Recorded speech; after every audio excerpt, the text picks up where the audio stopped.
the Supply Chain Secrets Podcast, the ultimate insider's guide for all things ocean shipping.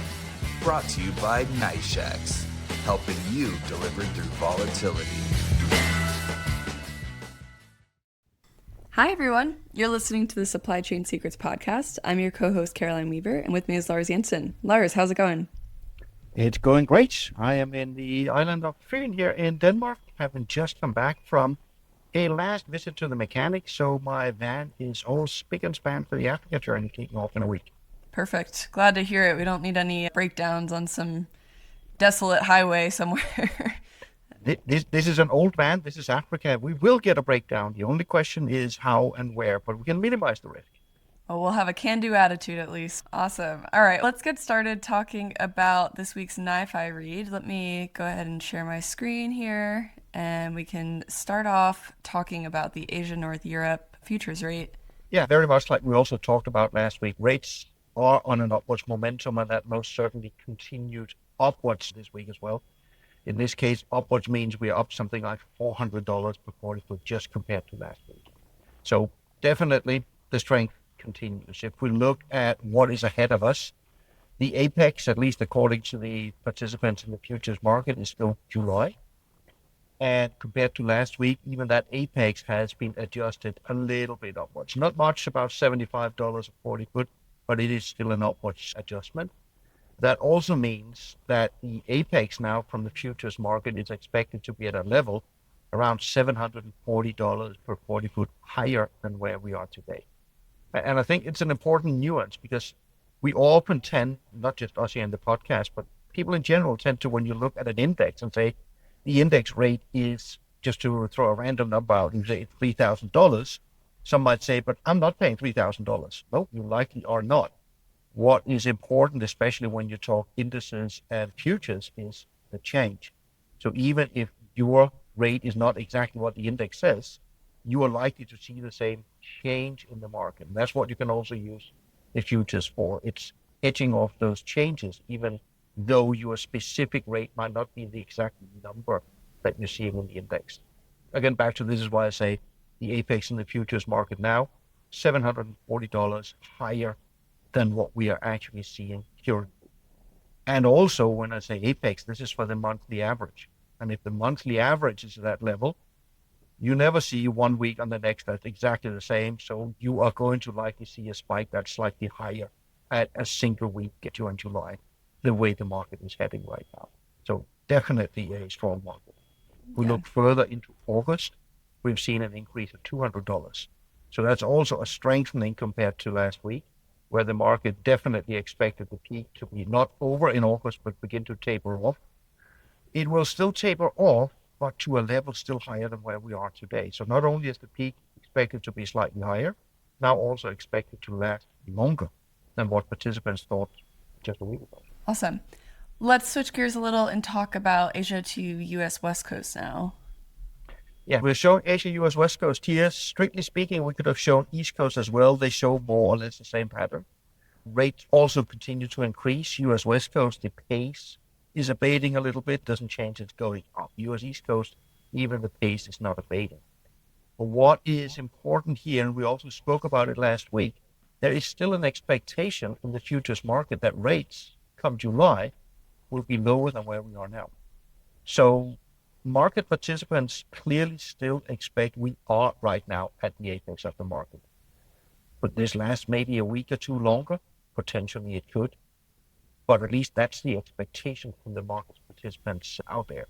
So that's unlike the situation in Asia-Europe, and that does seem to mean that the drivers could be slightly different. Asia-Europe being driven by a strong market overall. But what could then be driving this specific market, especially if the peak is almost over? And I think part of the explanation there might be over on the inventory side. We had new numbers come out last week in the US on the inventory data. And the interesting element is not the inventories themselves, it's the relative inventory. So the inventory to sales ratio. That has declined significantly over the last 2 months. So inventories relative to sales are basically at the lowest we've seen since 2014, if we exclude a few months when it was the most crazy during the pandemic.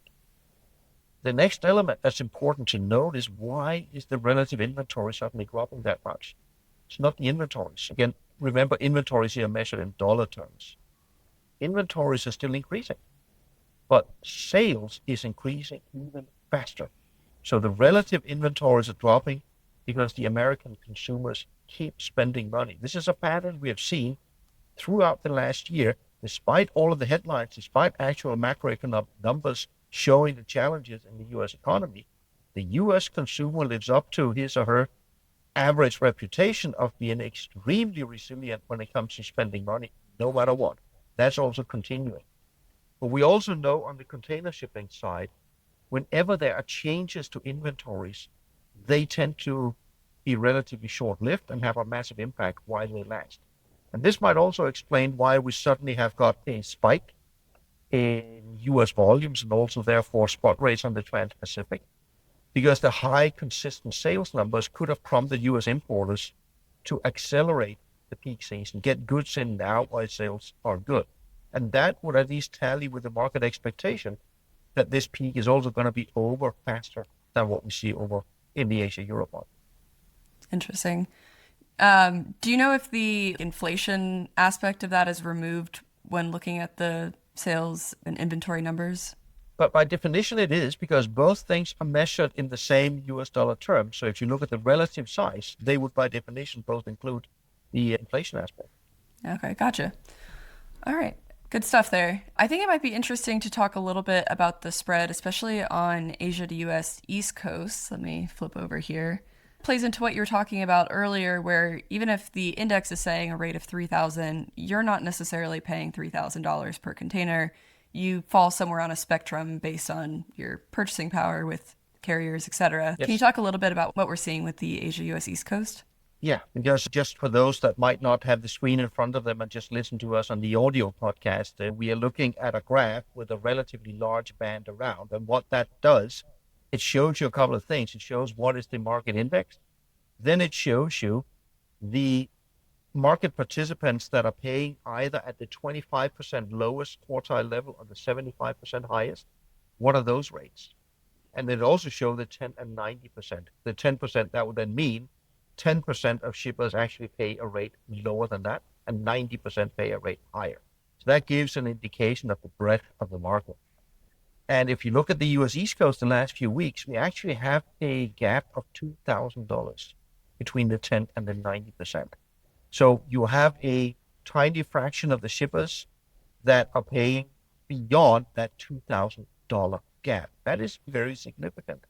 And again, yes, it goes back to what I also mentioned before. Your rate might not be the exact index rate. I'll venture that almost no one is at the exact index level. But if you are, sake of argument, say $1,000 below the index level, that's where you will likely be throughout. It's not a matter of you look at this graph and say, hang on a second, somebody is paying $2,000 less than me. I can get a $2,000 lower rate. That's not how the market works. It likely means somebody might be shipping 500,000 containers more than you do and therefore have a larger bargaining power, or whatever the reason might be. So for most shippers to also understand their exposure and also the potential use of the futures market, find out where in this gap are you usually at. What is the right level for you to be at? Then you know you're upset and you can perfectly well use the futures as well. But mind you, this gap has been opening quite a bit the last few weeks. As mentioned, there's a $2,000 difference between the 10 and 90% levels. And what we also see in the market is when the spread goes up, that's usually a sign of an unstable and unsettled market, which again tallies quite well with we got this short growth spurt on the Pacific, leaving the market somewhat jittery and unsettled, which would also tally with a short-lived phenomenon, as we discussed before, where this peak season might end earlier than what we see over on the Asia-Europe trade. Awesome. To your point about checking to see where you fall kind of historically on the spread for your trade lanes, that is something that's available with NYFI Pro. With the free version, of course, you can always see the rates on different trade lanes that are available. But if you're interested in having access to NYFI Pro to be able to see the spread and volatility, there's a link in the show notes that you can check out later. All right. Anything else you want to add, Lars, before we switch gears? No, I think that will be it for the spot rates this week, but a good call out. Go in, have a look, check your own rates, find out where you are. That also gives you an idea that whenever you see headlines saying an index is at a certain level, you will immediately know, okay, how does that translate over to my specific business? Yeah, exactly. All right, so let's talk the Strait of Hormuz. What's going on? There's a deal. Is it real? Is it happening? Is the strait open? What's going I on? was about to say, as again, I think we've talked about it before, it's Groundhog Day all over again. We've seen the same things being said over and over. The play out compared to a week ago is basically there was an announcement of a deal. When you then see the details, it's actually not a deal. It's a memorandum of understanding to make a deal. Within the next 60 days, both US and Iran declared the Strait of Hormuz open. Then Iran didn't think that the MOU was being lived up to, so they declared the strait closed again here over the weekend. And we've seen that pattern before. Right before this, we saw quite a number of vessels begin to transit the Strait of Hormuz. The moment Iran said the strait is closed, we saw most vessels stop transiting. Quite a few did a U-turn. You can see that on their AIS trackers. Status here, this is afternoon Central European time on Monday. Traffic is picking up again. The transits through the Strait of Hormuz back to roughly the levels we saw before Iran said it was closed. It should be noted that Iran has not tried to enforce it. This is different from what we saw 2 months ago. 2 months ago, Iran said it was open, then they declared it closed, and then they shot at ships that tried to breach it. They have not done so this time. There has been negotiations today in Switzerland between Iran and US. Not that there are any results, but it seems to indicate that Iran might not want to enforce it, at least not now. But this is also the problem. The situation can change from hour to hour. It might be both parties are okay with keeping the strait open for the next many weeks, which would be great. It could also be that Iran decides to shoot at a ship in an hour. We just don't know. And that also means when I look at the AIS trackers, you can, of course, only see the ships that have trackers on. There might be ships that are transiting dark. We can't see those. But I see barely no container ships. There are a few ones, and most of the few ones we see are actually Iranian container ships. The ships we mostly see cross right now are crude oil tankers, product tankers, gas carriers, a few bulk vessels. And when you look at the pattern of those, there is a very clear emphasis on vessels exiting the Persian Gulf. There are vessels entering, but most are actually exiting, which also indicates shipping lines are seeing this as an opportunity to free vessels that have been held hostage to the old situation, to use them elsewhere. But there's not as much of a risk appetite to send ships back into the Persian Gulf, at least not yet, into a situation where if the strait closes, then those ships are going to be trapped inside the Gulf. So all in all, a very unsettled situation. If you read the actual MOU that was signed by Iran and the US, it basically leaves more questions than answers. It's very specific in there that Iran has only agreed to open the Strait of Hormuz for 60 days with no talk. That's it.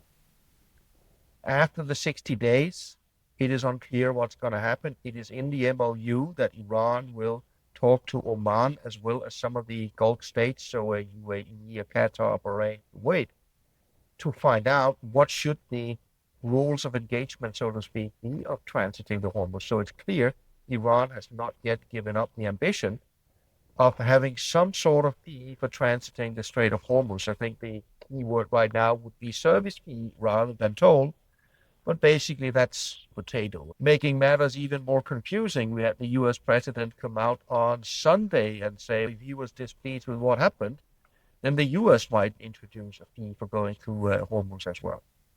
So to sum all of this up for Hormuz, unsettled is the real answer. Yes, there are more vessels sailing through now, but I don't think anybody can lean back and say job done and we now have a stable path forward. That's just not the case. Anything could change both positively and negatively before we have our next podcast next week. Yeah, it sounds based on what you're saying, it's tentatively open, or maybe it's Schrödinger's strait. We just don't know until we know. Exactly. And that's where the different shipping lines have different risk profiles. There are clearly shipping lines that have a higher risk profile, even willing to send a few tankers in to try to move cargo out. But for the container lines, Most seem to be very risk averse. There are a few ones, I think Global Feeder Shipping, for example, have sent one ship in. But for the major lines, they are mainly not moving, and the ones that do move tend to exit them. As I mentioned, we can only see the ones with AIS on. One of the interesting ones here was C. They were exiting an almost 8,000 TEU ship, the MSC Qingdao. It was in the middle of a transit when Iran suddenly declared the strait closed. And you can see in the AIS trackers that prompted them to also switch off the AIS.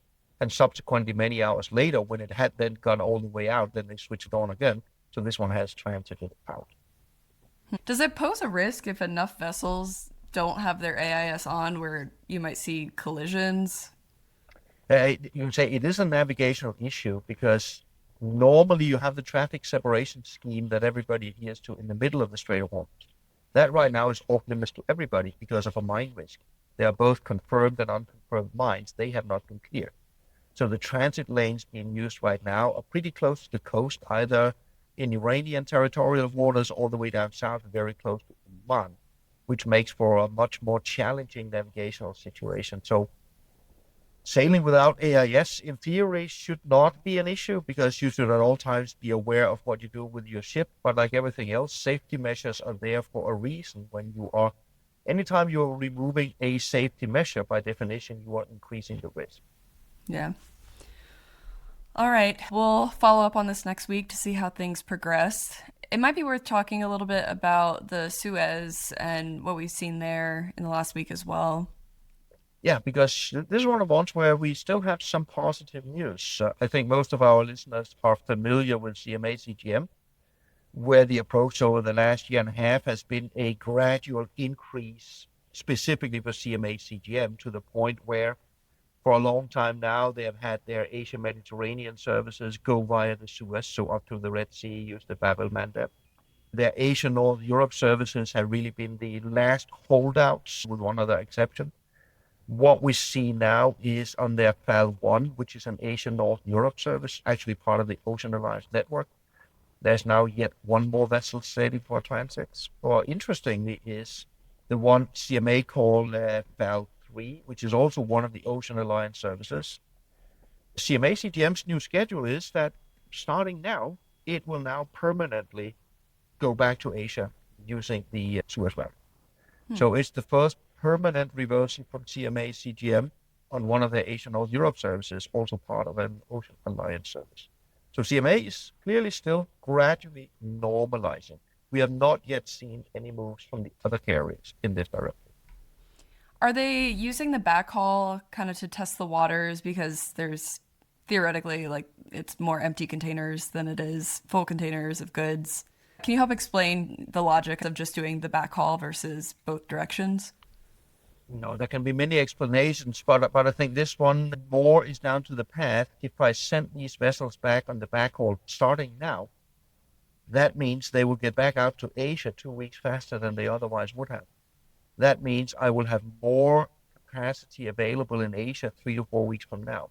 And this goes full circle to where we started our podcast today, the very strong Asia-Europe market, with high freight rates and an expectation of a continuing strong peak season. Shifting this service permanently back to Suez de facto also allows CMA CGM access to more capacity on mega vessels on the Asia-Europe trade, smack in the middle of this peak season. Yeah, okay, that makes a lot of sense. Thanks for clarifying that for me. So we have one more topic today, the piracy attempt. We've been seeing quite a lot of that lately. Can you talk about the latest there? When we just talk CMA CGM, we tend to think it's a Suez route. The problem is the Bab el-Mandeb Strait and the southern Red Sea. But you also have to pass through the Gulf of Aden to use that route. And in the Gulf of Aden, there has decidedly been a pickup in piracy attempts. This morning saw the 5th attempt in just 2 weeks.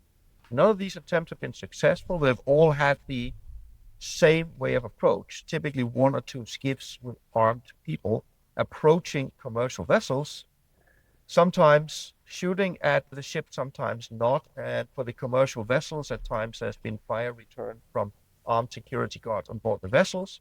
In other cases, doing evasive maneuvers with the vessels were sufficient to deter the attacks. But it's now very clear that there are some active piracy groups in the Gulf of Aden, specifically targeting commercial ships using that route. Not good news there. No, definitely isn't. One thing to maybe keep in mind, when we talk container ships, especially the large ones, they are less at risk than the smaller ones. This comes down to practicalities. If you're coming in one or two small skips and you then have ropes and ladders you throw up, it clearly matters whether you're going for a smaller commercial ship or if you go for an ultra Panamax vessel where you got an immensely high freeboard. Climbing up these ultra large ships is not going to be an easy feat. So this is also where the smaller your vessel is, the larger the risk in terms of being targeted by the piracy attack. Yeah. All right. Good stuff. Thanks for the update there. Anything else you want to add for today's episode? No, I think we covered most of it. I could try to add some hope that we will get some stability in the Strait of Hormuz, but with things being the way they are, I think we should simply accept that this is going to be unpredictable for quite a while to come. If there is progression in the talks between the US and Iran over the coming days, this could to some degree cement the current situation where we might be able to see transit in the Strait of Hormuz, but with a 60-day deadline looming not that far behind, a lot of shipping lines will still be loath to send too many ships back into the Persian Gulf in case the discussions lead nowhere. Yeah, we need some time to see things settle before people want to really go all in again. Yes. All right. Thanks everyone for tuning in. If you haven't subscribed already, we're on Apple Music, Spotify, and YouTube. We also have a newsletter now. Think of it as the Cliff Notes version of the podcast. So we release that after we air the episodes every week. So feel free to sign up for that. There's a link on my LinkedIn and also in the show notes as well. And until next week, I hope everyone has an awesome week. Stay healthy, stay happy. Bye, everyone. Thanks for listening to the Supply Chain Secrets Podcast, presented by NYFI. Be sure to subscribe on your favorite podcast app.